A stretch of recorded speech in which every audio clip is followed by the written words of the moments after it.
boa noite a todos e todas. Estamos aqui no dia 12 de maio de 2021, 7 horas e 19 minutos. Vamos iniciar a apresentação de mais um tema esportivo por um dos grupos de ligantes da Liga Acadêmica de Saúde Esportiva, trazendo um olhar multidisciplinar a respeito da prática do voleibol. A LAS-UFTM, ela tem essa proposta, de contar com discentes e docentes de vários cursos da área da saúde e que buscam desenvolver ações e estudos sobre diversos contextos relacionados à saúde esportiva. Então, eu gostaria primeiramente de apresentar aqui os alunos do grupo, o Bruno, o Gabriel, o Lucas e a Mariana, que abordarão o tema sobre o voleibol, deixá-los muito à vontade para fazer essa apresentação na sequência que o grupo tiver pensada aí como sendo a melhor dinâmica, e na sequência da apresentação faremos uma discussão, um bate-papo, e é muito importante que todos aqui participem para que tenhamos uma discussão rica sobre esse assunto. Gabriel, que vai começar então a apresentação, fique à vontade, palavra de vocês. Boa noite para todos os ligantes, e futuramente para o YouTube. Hoje a gente vai abordar o voleibol, então, num contexto mais multidisciplinar. O grupo é contido, pelo Bruno, que é pertencente do grupo de Educação Física, eu e o Lucas, pelo curso de Fisioterapia, e a Mariana, pelo curso de Nutrição.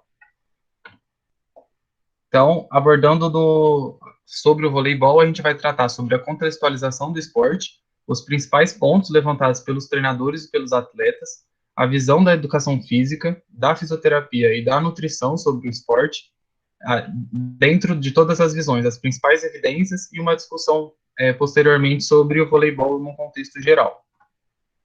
Então, dentro da história do esporte, o voleibol ele foi fundado, foi inventado por William George Morgan, e a princípio o voleibol não se chamava voleibol, ele se chamava minonete.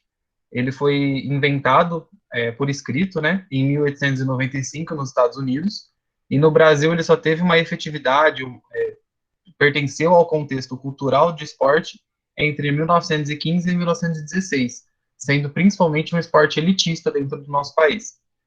Só para 1984, em que teve um expressivo número de aumento de esporte, da prática esportiva do voleibol, em que nos Jogos Olímpicos de Los Angeles, o Brasil obteve a medalha de prata.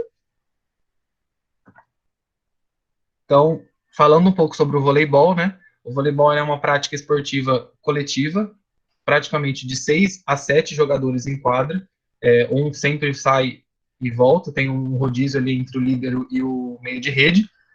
O esporte consiste em movimentos de ataque, passe, saque, bloqueio, com movimentos alternados e distintos, dentre toda a movimentação biológica do corpo, biomecânica do corpo. Então, a primeira imagem ali, o primeiro GIF, a gente consegue ver uma movimentação de ataque, junto com a movimentação de bloqueio do time oposto, e uma tentativa de recepção ali, de passe do time oposto. No segundo aqui, a gente tem principalmente um ataque de meio, com a movimentação do levantador, que também é uma posição de jogo muito distinta das outras, das demais, junto com a movimentação do time oposto. E aqui a terceira, a gente tem uma questão que é sempre apontada em estudos e tudo mais sobre a altura dos jogadores, sobre a efetividade e o desempenho deles. Então, ali a gente tem mais que uma brincadeira de que a altura é um importante fundamento dentro do esporte em si.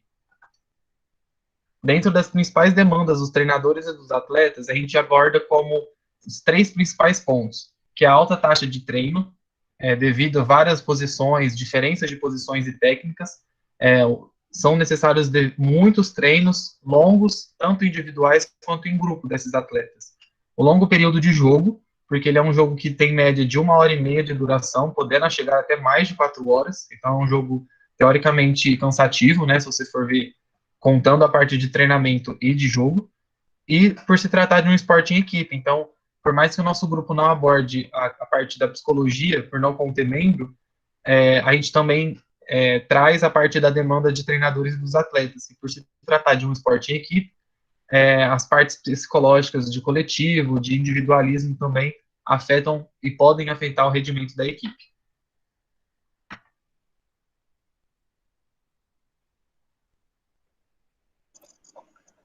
Bom, boa noite a todos.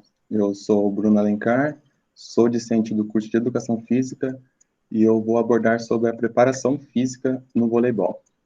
Pode passar. Bom, a preparação física, ela é essencial no voleibol, não só no vôlei, né, como em todos os esportes, e ela é essencial porque é através da preparação física que o atleta, ele desenvolve força, resistência, velocidade, e o objetivo da preparação física é de preparar, desenvolver as capacidades físicas, que podem ser definidas como todo atributo físico treinável num organismo humano, ou seja, passíveis de adaptações. E entre as capacidades físicas mais utilizadas no voleibol, tem a força, a resistência, a flexibilidade e a velocidade, que são capacidades físicas fisiológicas, né, que dependem do treinamento para se desenvolver. E também tem a destreza, que é a própria coordenação motora, e a agilidade. E essas duas capacidades físicas, elas dependem da conjugação das primeiras.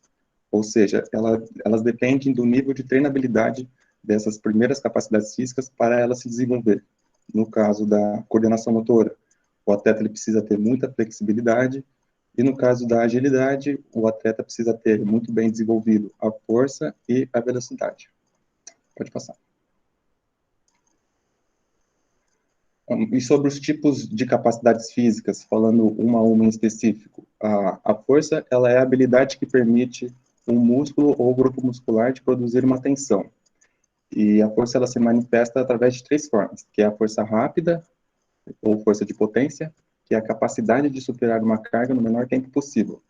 Esse é o tipo de força que é mais utilizado no voleibol, que um exemplo é quando o time vai realizar um ataque ou um bloqueio, esse salto que ele faz, esse salto é de potência, ele vem através da força de potência.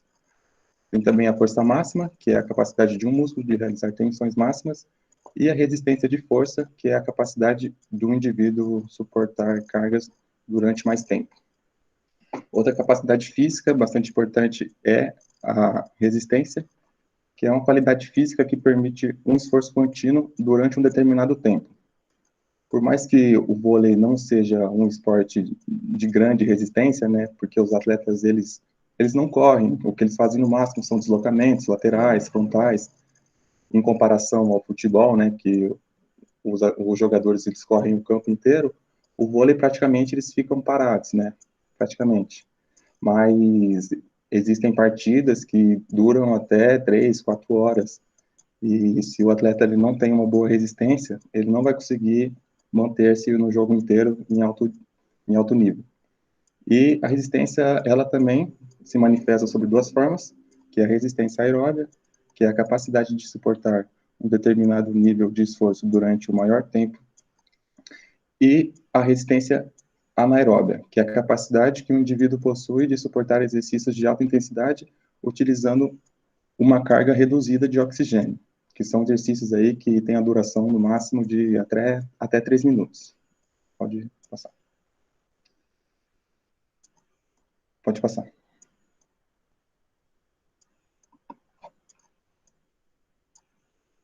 Oi, passa o slide, por favor.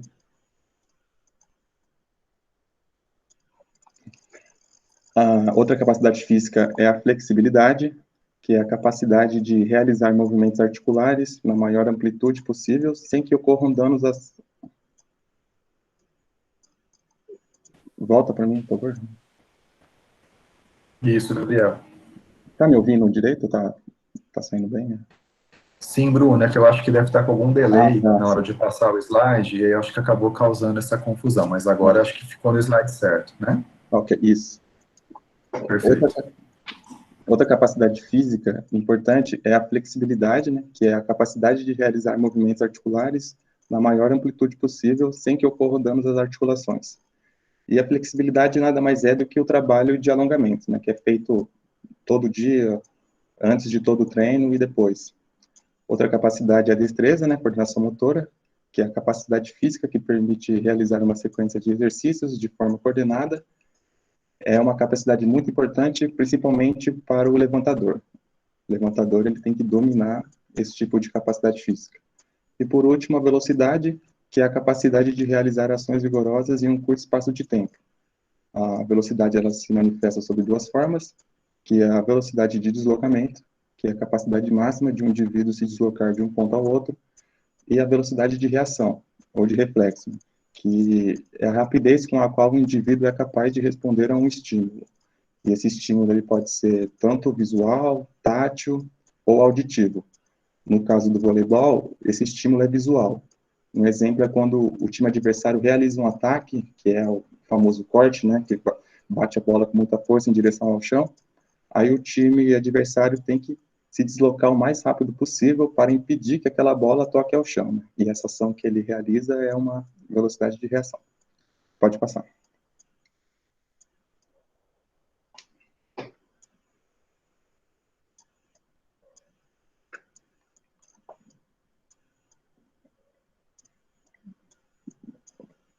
Gabriel?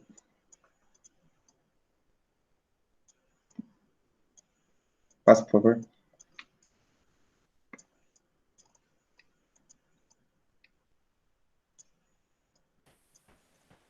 Isso Gabriel, aqui. Pode falar. Tá certo agora, Bruno? Oi? Tá certo, tá certo. Tá certo. Ok, vamos lá. E agora sobre os tipos de treinamento, como que se deve trabalhar cada capacidade física.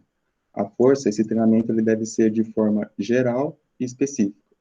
E é interessante na capacidade física força, esse treinamento ser com pesos, que é aquele trabalho em academias. E o treinamento geral é onde o atleta trabalha todos os grupos musculares, e o treino específico é onde ele trabalha os grupos musculares que são mais trabalhados, mais exigidos durante uma partida.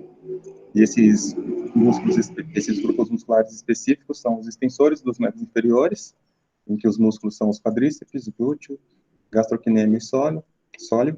E alguns exemplos de exercícios são o agachamento frontal, leg press, cadeira extensora, elevação do quadril e elevação da panturrilha. Outro grupo muscular bastante trabalhado, exigido, são os extensores dos ombros e braços, que é o peitoral maior, a porção superior do deltoide, a grande dorsal e o tríceps braquial. Os exercícios são supino, elevação frontal, remada alta frontal e o tríceps na polia. E também tem que se trabalhar os grupos musculares que reforçam e sustentam o tronco, que são os reto-abdominais e oblíquos, onde os exercícios são os abdominais, em geral, elevação de quadril e remada baixa. E se o atleta ele tem intenção em trabalhar a força máxima, em desenvolver essa força, a literatura ela recomenda-se que a intensidade desse treino seja de 90 a 100% de um RM, com repetições de 1 a 3, 4 a 8 séries e com uma pausa entre os exercícios de 3 a 5 minutos. Agora, se o atleta ele quer desenvolver a força rápida, a força de potência, a intensidade desse treino tem que ser de 30 a 60% de um RM, de 6 a 10 repetições máximas, de 3 a 5 séries e com a pausa de 3 a 10 minutos. E se o foco no dia do treino for resistência de força, a intensidade de 80 a 90% de um RM, com 3 repetições, de 3 a 5 séries e com uma pausa de 2 a 5 minutos. E esses treinamentos, eles devem ser feitos de forma individualizada, levando em consideração o nível de treinabilidade de cada atleta. Não tem como passar um treino geral com a mesma carga para todos os atletas, sendo que para um, aquela quantidade de peso pode estar muito leve e não vai surtir efeito nenhum no seu treinamento, e para outra, a carga pode estar muito pesada e pode levar o atleta a se lesionar. Então, sempre importante esse trabalho ser feito de forma individualizada. Outro tipo de treino que também, sem ser com pesos, que é muito recomendado no treinamento de força, são os treinos pliométricos. E a definição são treinos com saltos. Os exemplos são saltos sobre barreiras, sobre caixas, saltos verticais, e é um tipo de treino muito bom para o desenvolvimento, principalmente de força rápida, onde o atleta vai melhorar a sua impulsão. Pode passar.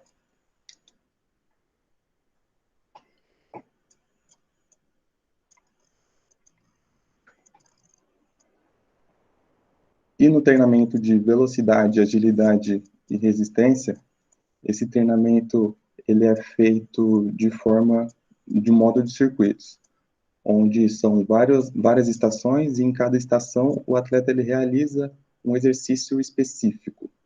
E nessa etapa é importante que esse treinamento ele seja bem específico mesmo, com exercícios que o atleta eles realizam durante os jogos, para tornar esse movimento o mais natural possível. Não sei se tá travando para vocês, se está dando para ver, mas o segundo vídeo da primeira fileira, as atletas elas estão realizando o movimento, um exercício de deslocamento, que é muito utilizado durante as partidas. E no vídeo ao lado, o segundo vídeo da segunda fileira, após uma sequência de exercícios, elas realizam uma ação de ataque, como se estivesse cortando, e depois elas fazem um deslocamento ao solo, como se fosse para recuperar uma bola que está prestes a cair. Então, é muito importante também mesclar esses dois tipos de treinamento. O geral, que é para treinar as capacidades físicas, né, velocidade, agilidade e resistência, com movimentos situacionais, que são movimentos que os atletas realizam muito durante a partida. Pode passar. E essas são as referências que eu me baseei.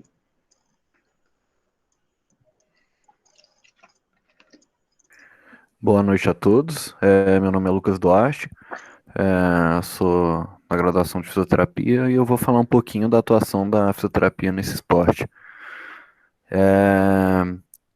O vôlei é um esporte muito complexo. Vamos começar pensando o seguinte: é um esporte conhecido no mundo inteiro e aqui no Brasil pode-se dizer que é o segundo esporte mais popular, perdendo apenas para o futebol em popularidade. Então, pegando um pouquinho de números, uma equipe é composta por 6 jogadores de linha e 6 reservas. Então, levando em consideração que no Brasil, entre equipes amadoras e equipes profissionais, a densidade de atletas é muito grande. Aí é um ponto importante para a gente já seguir baseado para algumas questões que vão ser levantadas. O segundo ponto. Umas equipes apresentam um orçamento muito melhores que outras. Vamos comparar também, talvez, uma equipe da Série A da Superliga e da Série B da Superliga, que já é um investimento assim bem diferente entre um e outro. Além de ser um esporte que, apesar de toda a popularidade, não é um esporte que recebe um incentivo tão grande como ocorre no futebol. A questão da fisioterapia entra aí já no seguinte ponto: quanto mais atletas praticantes de uma modalidade, mais são as chances de ocorrer uma lesão. Apesar de, se tiver uma prevenção, tudo, mais chance de ter uma lesão. Então a fisioterapia vai estar atrelada basicamente a isso. Daí, no caso, o vôlei, assim como outros esportes, é composto de temporadas. Então, juntamente com o preparador físico, né, o educador físico que vai estar atuando no clube, que o fisioterapeuta tem que estar muito ligado a isso, a preparação para a temporada e o pós-temporada, para basear as condutas. Geralmente, no início do ano, né, que ocorre a pré-temporada, é feita uma avaliação. Essa avaliação tem o intuito de mapear lesões e ver os pontos em que os atletas estão, talvez, necessitando de uma ação intervencionista imediata ou não imediata. Mas todas as ações devem serem colocadas em pauta aí para serem abordadas na temporada. É só ver também, junto com o treinamento, a periodização de treino, em qual ponto ela vai ser abordada. Após a avaliação, temos a prevenção, que daí já são os pontos que na avaliação, por exemplo, levando em consideração o vôlei, temos aqui um mapeamento que é a lesão de joelho nesse ano pode ser um dos fatores aí que pode vir a atrapalhar essa equipe. Pelo mapeamento, viu que tem uma predisposição a vir a ter uma lesão de joelho, então a prevenção atua nesse sentido, de prevenir o que na avaliação foi mapeado. E a intervenção pode ser a intervenção por intermédio da prevenção ou intervenção já na lesão, que apesar de todo o trabalho, o atleta veio a se desenvolver uma lesão assim, daí o fisioterapeuta atua já nessa lesão a fim de recuperar o atleta de forma mais rápida possível. Lógico, levando em consideração os aspectos da lesão e também os aspectos relacionados à temporada. Por exemplo, se for para jogar uma final, o atleta vai querer jogar de todo jeito e o fisioterapeuta, mesmo barrando, a comissão técnica vai querer escalar esse atleta, mesmo ele não estando 100% da condição física. Então, vamos pensar aqui algumas incidências no vôlei. O vôlei é um esporte dinâmico, o Gabriel destacou ali as posições. Tem equipes que jogam com 6 jogadores, normal, e tem equipes que jogam com 6 jogadores, sendo que um desses é o líbero. Então, a anatomia um pouquinho das lesões pode ser um pouco diferente, pela questão de ataque e tudo mais. Visando isso, as lesões mais comuns no vôlei afetam principalmente o membro superior, na região do ombro, que é uma articulação muito móvel, região de antebraço também, membros inferiores, joelho, tornozelo, principalmente torções nessas duas regiões, e também tem o risco de, por exemplo, uma lesão por abrasamento, tudo mais, que pode vir a prejudicar o atleta, porque é um esporte que, para defender bolas, o atleta se joga e pode ocorrer uma abrasão, algumas lesões relacionadas a isso. Então, pensando um pouquinho em membros superiores, que eu falei do ombro, geralmente essa lesão ocorre por uma demanda muito grande de um atleta, por exemplo, que ataca. Se o atleta ataca muito durante o jogo e ele é destro, porque tem atletas que são ambidestros, né? Daí ele é destro, por exemplo, ele só vai atacar com o braço direito e daí a articulação, lógico, que vai ficar sobrecarregada. Em média, um atleta aí pode vir a atacar, não sei em números assim, mas penso que são bastantes, são no mínimo aí 3 sets, né, de jogo, então acredito que são números aí superiores a 60 ataques de um atleta aí por jogo. Então, a articulação já fica mais exigida, então o fisioterapeuta vai atuar nesse ponto aí de prevenção de lesão, por exemplo, num fortalecimento, num alongamento, visando que esse atleta tem essa sobrecarga, mas essa sobrecarga não venha a se desenvolver uma lesão, por exemplo. E se caso vier a desenvolver a lesão, todo o programa de treinamento, o protocolo de tratamento vai ser baseado nisso. Como ocorreu a lesão e o que seria um mecanismo para vir a buscar um melhor tratamento e o melhor retorno do atleta ao esporte. Então, a atuação do fisioterapeuta vai ser bastante vinculada a isso, vinculada principalmente com o papel da educação física no esporte,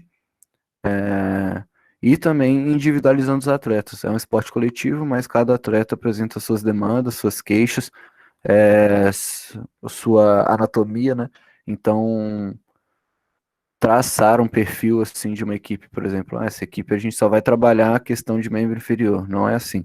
Tem que trabalhar todo. Se o atleta pode estar ótimo de membro inferior, mas está, por exemplo, com risco a desenvolver lesões no membro superior. Então, o fisioterapeuta vem a trabalhar de forma individualizada nesse atleta para que ele alcance uma melhor qualidade física, para evitar o que mais atrapalha, né? Que seria a lesão no esporte. No mais é isso, a atuação da fisioterapia passa por essas 3 esferas aqui, vai e volta durante a temporada inteira nessas 3 esferas. É um ciclo, Pode ser que tenha que fazer uma nova avaliação, por exemplo, no meio da temporada, por alguma paralisação, sei lá, se ficou 2 semanas parada, pode ser que tenha que fazer outra avaliação e mapeando novas condutas, e a prevenção sempre vai ocorrer na temporada inteira. Próximo. Bom, oi gente, eu sou a Mariana, sou docente do curso de nutrição e eu vou abordar um pouco sobre como a nutrição ela vai atuar no vôlei. Pode passar. As recomendações nutricionais no vôlei, elas vão visar principalmente a performance, uma melhor recuperação e também a diminuição do risco de lesões. Então, a ingestão dos macronutrientes e também dos micronutrientes, elas vão ser principalmente com esse intuito. Então, os carboidratos, eles são os principais substratos energéticos relacionados à contração muscular. E durante a atividade física, né, durante o vôlei, seja o treino ou seja a musculação, que os jogadores eles também fazem, o organismo ele vai utilizar, então, as reservas de glicogênio hepática e musculares como essa fonte de energia. Só que essas reservas, elas são limitadas e elas têm a duração de apenas algumas horas de exercício. Então, a dieta, ela tem que possuir níveis adequados desse macronutriente para tanto otimizar os estoques de glicogênio e fornecer substrato instantaneamente para a utilização durante as atividades físicas, né, durante o jogo ou o treino ou a musculação. E também para não ocorrer uma hipoglicemia e diminuir a performance do indivíduo. Então, existem diversas recomendações do consumo de carboidrato, e eu peguei uma só para ter uma base, elas não são muito discrepantes, então a recomendação pela Sociedade Internacional de Nutrição Esportiva dita que de intensidade e volume alto, que seria provavelmente o voleibol, seriam de 8 a 10 gramas por quilograma de peso corporal por dia. Pode passar.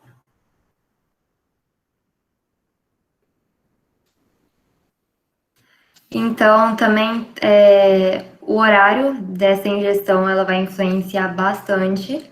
Então, o consumo pré-exercício, que é feito entre 2, 3 até 4 horas, né, antes do exercício, o carboidrato ele tem que ser de baixo índice glicêmico para não estimular a liberação de insulina e evitar, então, um efeito de hipoglicemia, e que vai diminuir o rendimento do indivíduo. Então, também existem N recomendações, mas a American College, ela recomenda de 1 a 4 gramas por quilograma de peso corporal, de 1 a 4 horas antes. O consumo durante o exercício, que é durante o jogo, ele é muito recomendado porque, como o Gabriel mencionou, é um esporte que ele tem uma alta intensidade e ele também tem uma duração muito grande. Então, o consumo de carboidrato ele é importante para manter esse suprimento, retardar a fadiga e também manter a glicemia, né? E poupar o uso de proteínas, não degradar as proteínas para fonte de energia. Então, também existem diversas recomendações. A Sociedade Brasileira de Medicina do Esporte, ela recomenda de 7 a 8 gramas por quilograma de peso, ou também 30 a 60 gramas por hora de exercício. Essa ingestão, ela pode ser tanto líquida quanto sólida. Normalmente, os jogadores, eles preferem uma ingestão mais líquida, por ser de mais fácil digestão, que são as bebidas isotônicas, né? Mas também ela pode ser sólida. É uma questão muito individual. E o consumo após o exercício também ele é super importante, porque depois de um treino ou de um jogo, vai ter um maior fluxo sanguíneo para os músculos, que vai aumentar a captação, então, de glicose pelas células musculares, e também tem uma maior atuação da glicogênio sintase, que é uma enzima que favorece esse acúmulo de glicogênio, né? Então, vai favorecer esse estoque, essa reposição de estoque, na verdade. Então, uma das recomendações pela American College, por exemplo, é de 1 a 1,2 gramas por quilograma de peso por hora, durante 4 a 6 horas.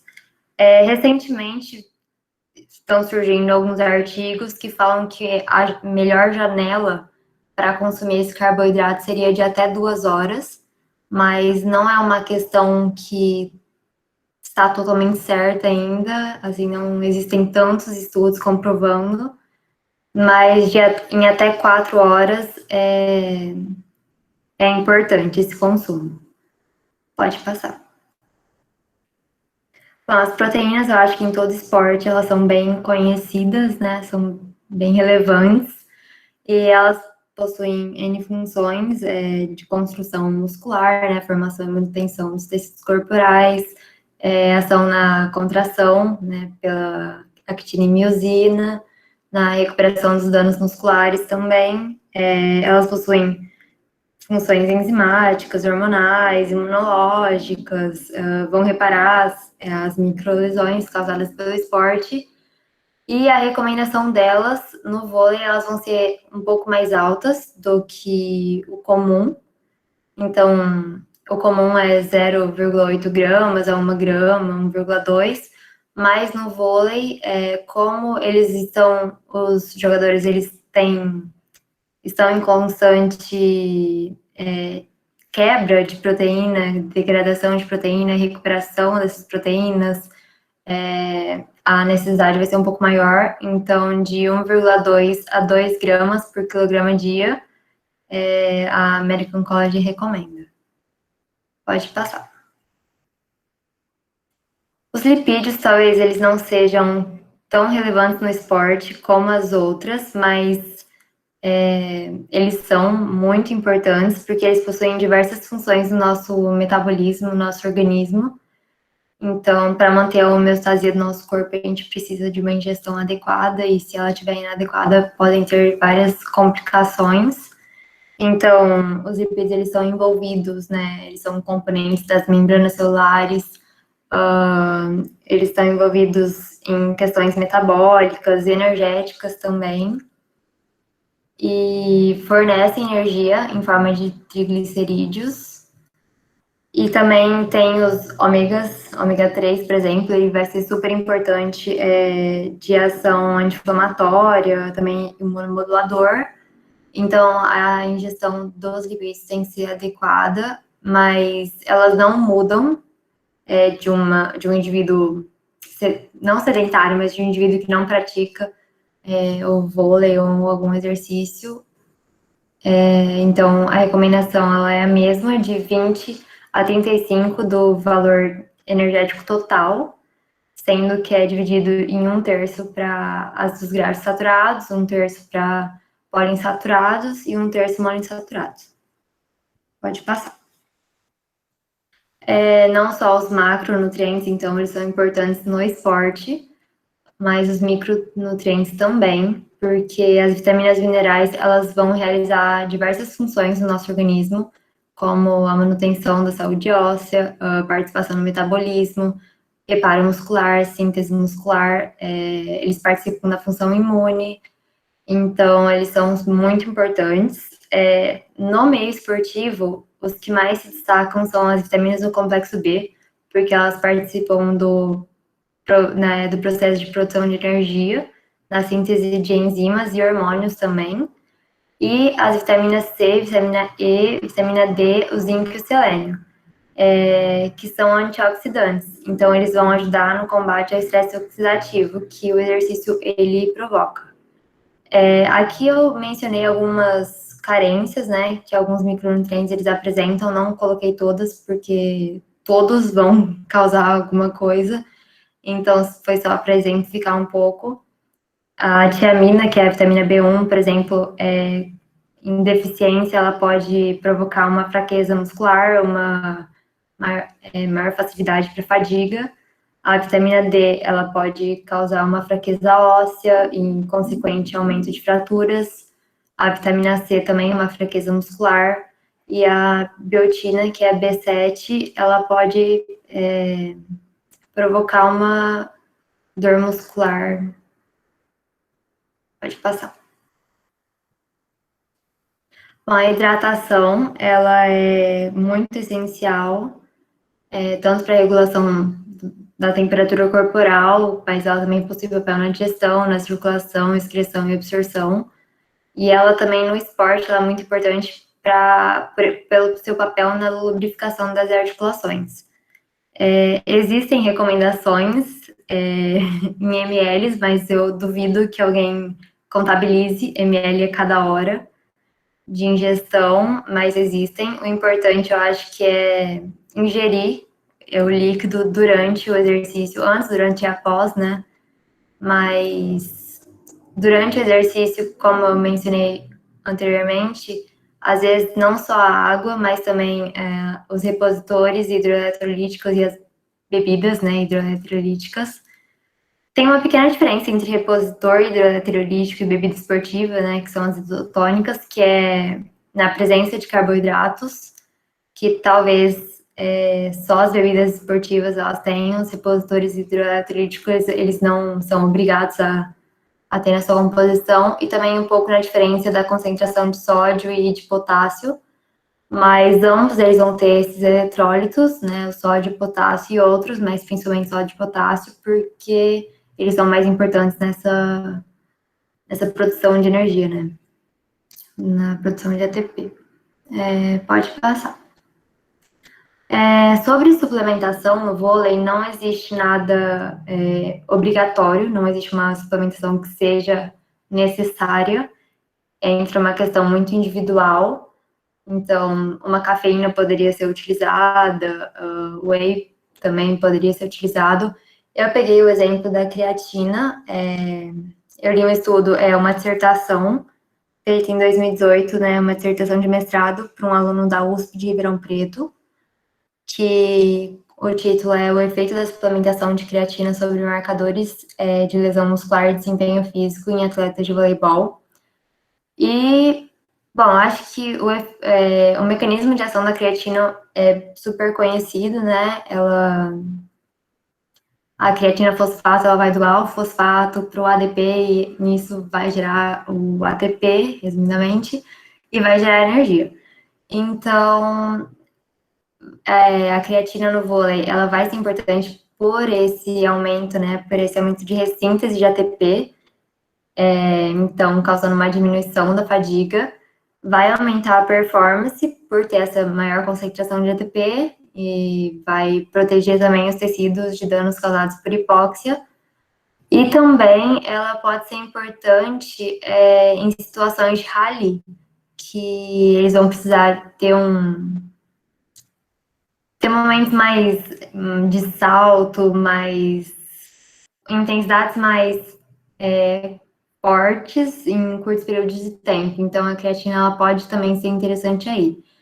Mas é tudo uma questão muito individual. Para alguns jogadores pode ser interessante, alguns jogadores podem não fazer efeito.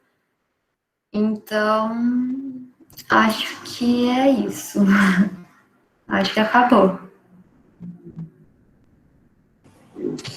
Muito bem, Mariana, Lucas, Bruno e Gabriel. Parabéns pela apresentação.